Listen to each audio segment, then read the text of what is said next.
Hi guys, I am here to talk to you about our last segment for this school year in the history of art. So we are on to contemporary art. What is contemporary art? Well, the best definitions that I found, the easiest ones, is art that's made now by artists that are still alive. I guess until they pass, because unfortunately, that's just what happens. But it's art that's made in this period now. Well, what do we define as now? Well, from the best that I could understand, they define modern art as everything from the Impressionists, so post kind of Renaissance stylized art. So that would go from the late 1800s. And modern art goes up into about the 1940s, 1950s or so. And it seems like contemporary art starts about the 1960s. Again, that's one of the hard things when you're trying to define periods in history and art and music and things like that. There's very blurry lines. But that's the best that I could see. Contemporary art includes pretty much everything from pop art to, anything that's made in present day. And when I think about it, and I think about how much has changed in the art world in the last less than 200 years since Impressionism started, gosh, only about 150, 160 years ago or so, there has been so many changes in the art world. Remember, it went from everything from, in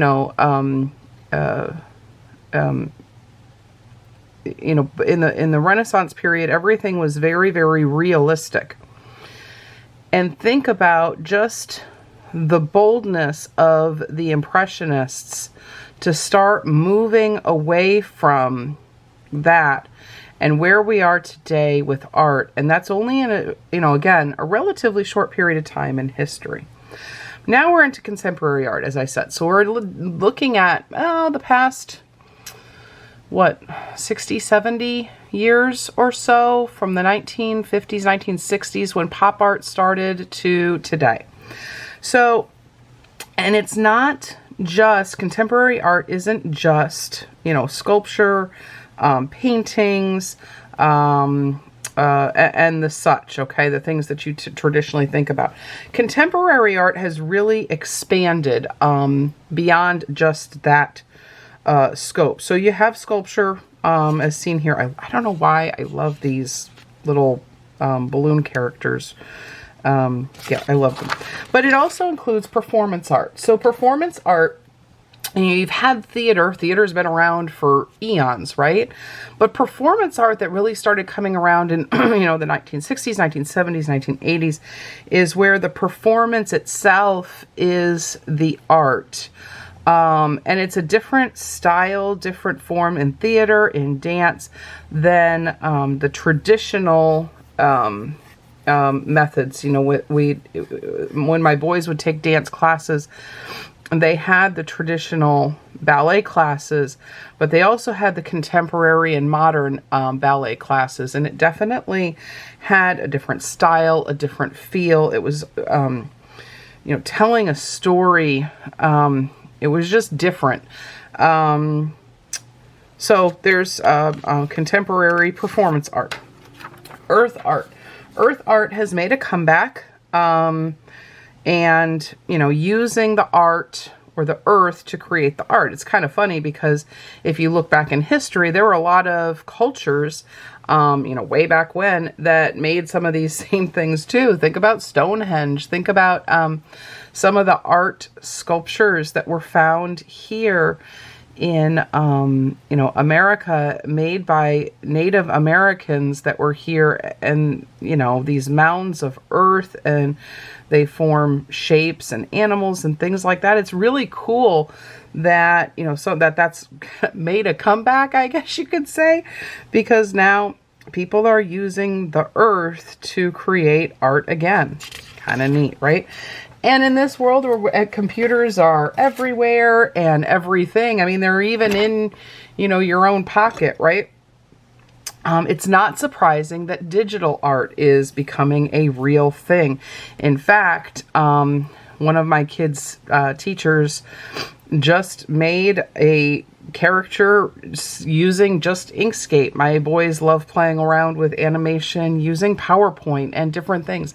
It's really, truly amazing, you know, between Photoshop and other apps where you can have a sketchbook right here on your phone, all the things that you can do with digital art. And buying and selling digital art is becoming a huge thing, kind of like the new cryptocurrency or crypto art sales. Street art. After graffiti became kind of a thing in, the 1980s, street art has become a real thing. In fact, I used to hear it called graffiti art. Now I hear it called street art. But in fact, a lot of cities invite artists to submit ideas for walls, for businesses with buildings and things like that, to create these huge murals to decorate the city. It probably does help to keep the graffiti down, because if something is already created and it's all, beautiful, not too many people, my apologies, I got my pages mixed up here. Not too many people are going to want to, write over that, right? So, or put the graffiti over it. It helps to beautify an area, especially maybe if it's down an alley and things like that, just to make it look a little bit nicer. It's amazing what these graffiti artists, these street artists have done. On top of that, I mean, that talent has been there for years, but it's hard to make money, I guess, on something that a lot of times these graffiti or street artists would create secretly at night, and they're spectacularly beautiful. I'm amazed at what they can do with a spray paint can. I mean, sometimes I struggle enough with, creating art with a brush, with that kind of tool. But have you ever tried, the accuracy of a spray paint can? That's tough. But they do a fabulous, fabulous job. And now with cities and businesses paying for it, it's definitely an awesome way for street artists to be making some money doing something that they are good at and that they love. Immersion art exhibits or experiences is a real thing as well, where the room or the setting where the art is, using lights, using mirrors, using the senses, where you're going in and you're experiencing the art and it's around you, is another form of art, and it's a real thing, and it's really exciting. In fact, the biggest one that I've been hearing about lately for the past couple years is currently in Central Florida right now, and it's the Van Gogh experience. It would definitely suggest that you check it out if you're here in Central Florida. It's touring, nationwide, worldwide, from what I understand. But it's a way to experience art with all of your senses, and you're actually in the art. So you're paying for, or, the experience that you're getting from the art. Then you get into photorealism. Photorealism came about... I'm trying to remember when they said it's, realism has not gone away. And it certainly is a test for an artist. I can say this from some experience myself. To be able to take a picture and see how accurate you can get it. And for some artists, to be able to have people question, is this a picture? Is this a photo? How it was. And again, this can be done with any medium. I've seen photorealism with watercolors, with acrylics, with colored pencils, with graphite pencils. It's truly amazing what people can do and how detailed people can get with the tools that they have to improve their skills. Super fun. Now you go from photorealism on one hand to conceptual art on the other, where conceptual art is more of The idea of the art is more important than the art itself. I'm not sure if this is in any other locations. My kids remember this from when we went to the Art Institute in Chicago, where they had this art exhibit, art piece set up that's constantly being replenished. It's candy, and the kids, people are allowed to take a piece of the art and eat it. So, my son was just questioning, didn't it symbolize something? It might. And that's just part of what conceptual art is. It's the concept of the art itself. Now, if you just heard about conceptual art, or if we just talked about conceptual art last week, it appears as though there was a sculpture that sold for $18,000, and it's invisible. So it's a sculpture of spirit and air, and you can't see it, but you can, and it really sold. So I'm guessing that would be considered conceptual art. The person did get a certificate of authenticity for the purchase, but it's just, I guess, proves to you that anything can be considered art, and that's kind of part of where we are today in contemporary art. It's the question that's been asked over the past many years of what is art? What can be defined as art? And I'm sure that question is going to continue on. My hope is, more than anything else, is that you find your voice in doing something creative, whatever that might look like to you. Whether you are or have ambitions of being a creative, an artist in some way, shape, or form, or you just improve your doodle skills because doodling kind of helps to relax you, and that maybe you have ambitions of getting into the sciences. As I mentioned, that's where my degree is in biology, and I can't tell you how many sketches I had to draw for the classes that I was in. So having some drawing skills isn't a bad thing at all. Never a bad thing. But, that's what it is. So I'm going to create a contemporary piece. I have decided there's a contemporary artist that I enjoy following. I am going to create a bird drawing, painting. Okay, guys, so here I am putting my art together. Contemporary art. This, as I said, is inspired by another artist that I follow. And not just that artist, but this birds on a wire artwork is kind of a thing. A lot of artists have done it, and I just figured I'd try my hand at it. And that's one of the ways that we as artists kind of get inspired, or as art students, try different things and play around and see what happens, right? Finding inspiration from other artists, has been going on with artists for years. Since way back when. I mean, remember when we did the Renaissance, those artists actually went back to the Greeks and Romans and copied what they were doing, studied what they were doing, and tried to make it their own. And so that's, just what I played with here. Now I'm using a 10 by 20 inch canvas.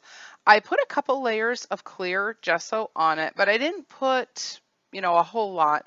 I knew that I was going to be using the palette knife with this, and so I didn't mind having some of that texture of the canvas behind there, but I wanted something a little bit more for the acrylic paints to adhere to here.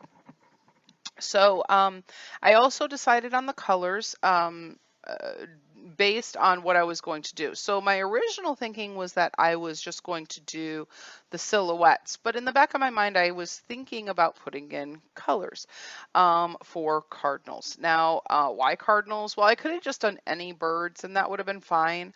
But again, pulling from inspiration, I've been spending a lot of time looking outside, I guess. And there seems to be a lot more birds around. I don't know if that's because we're finally getting some rain here in Central Florida or, you know, what it is that's going on. Maybe it's a seasonal thing, but I have been seeing a lot of birds around lately, and that is pretty gosh darn exciting. I love watching birds. They're fun. I love just watching pretty much any nature. Did I mention I'm a biologist? I love watching animals. I love watching nature. I love seeing things change and grow and all that stuff. And so I've been noticing a lot of birds around lately, especially cardinals, which we live in Florida. They really don't migrate as far as I know. But I haven't seen any for a while or hadn't seen any for a while. And now all of a sudden I'm seeing them and that's just kind of cool.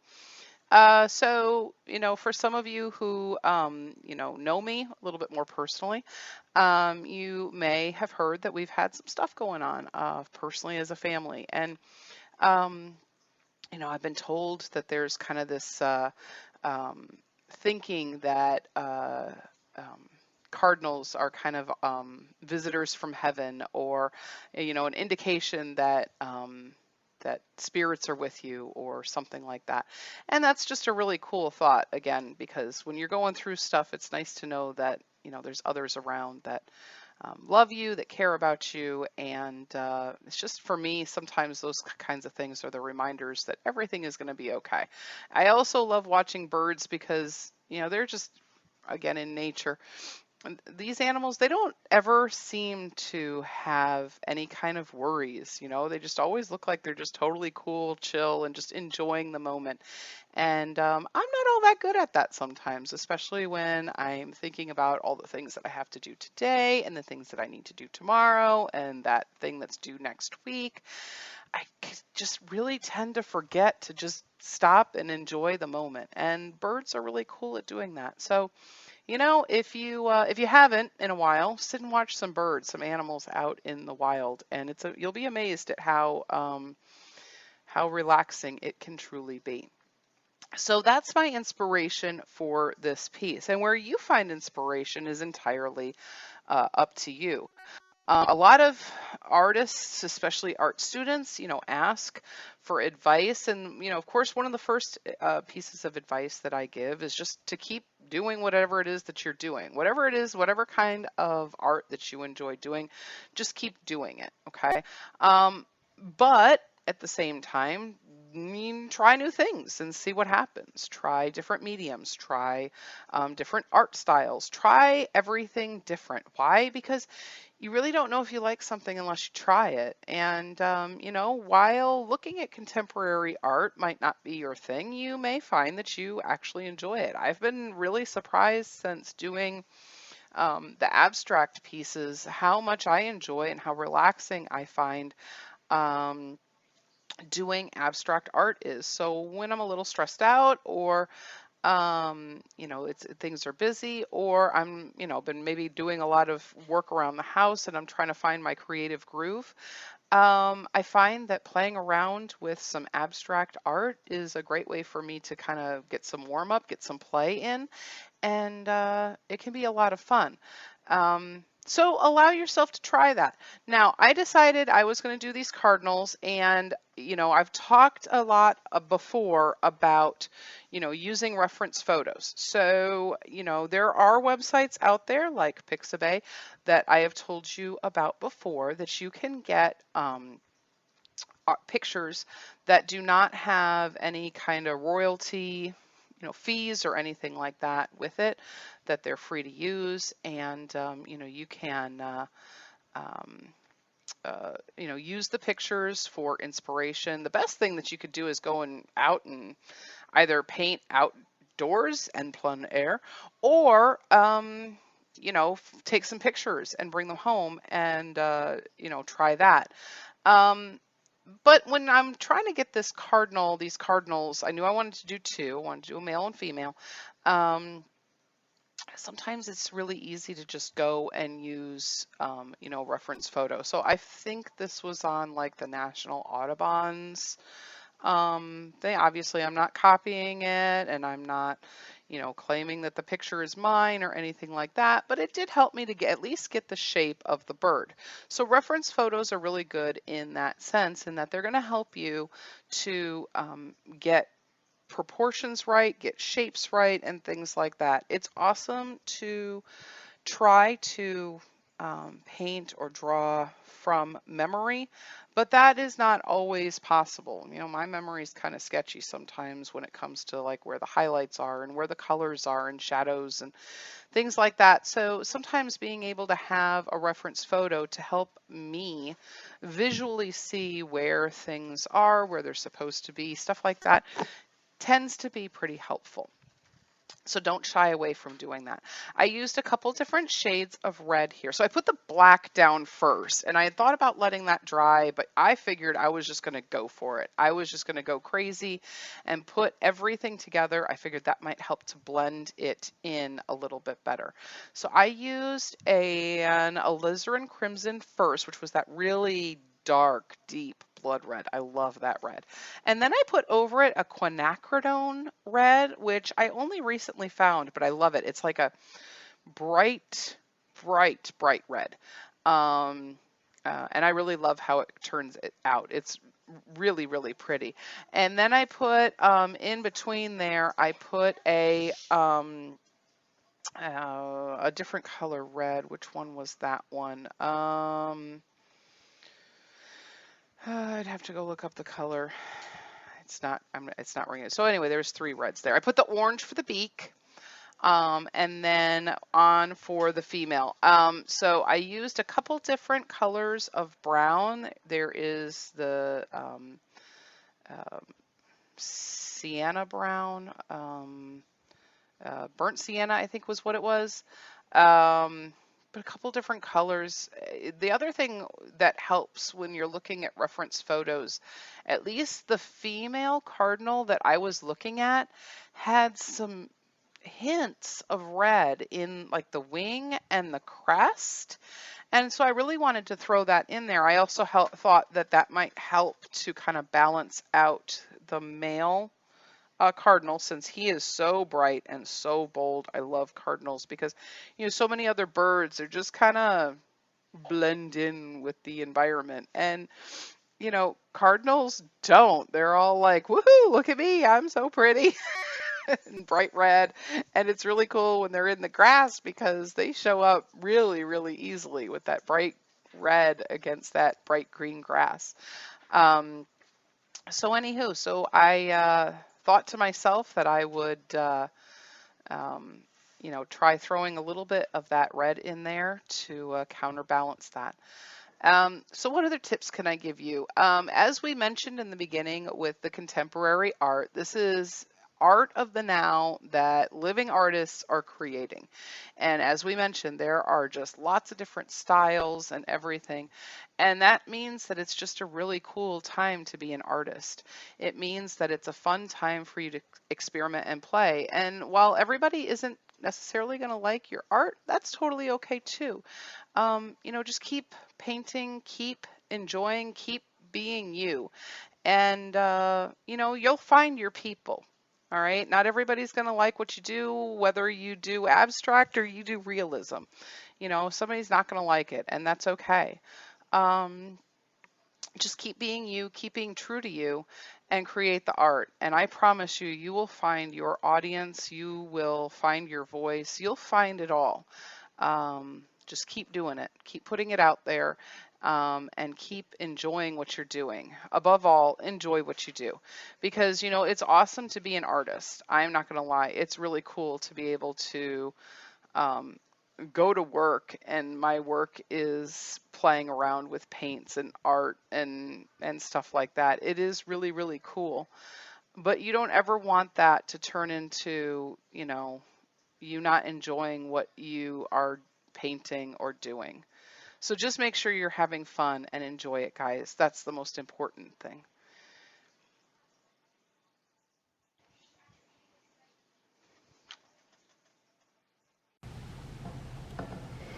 And here, guys, is my finished piece. I really hope that you enjoyed doing this. I think it's all dry at this point. It's had time to dry. I'm not sure if I'm going to put the eyes in or not. Not 100% sure if it is done or not, but I really like it so far. I hope you guys do too. I hope you guys have had fun joining me in some lessons about the history of art. Again, we didn't hit every single movement that happened. That's just, you know, unfortunately there's so many. You can only hit a number, but we'll get back to them and hit some different artists and things like that in the year upcoming. So I am putting together some fun summer projects to do just to keep ourselves busy and those creative juices flowing over the summer. I hope you join me. I can't wait to see you next time. I also can't wait to see what kind of contemporary art piece you create. Be sure to post it to the Facebook group, and I look forward to seeing it. I look forward to seeing you, and happy arting, everyone.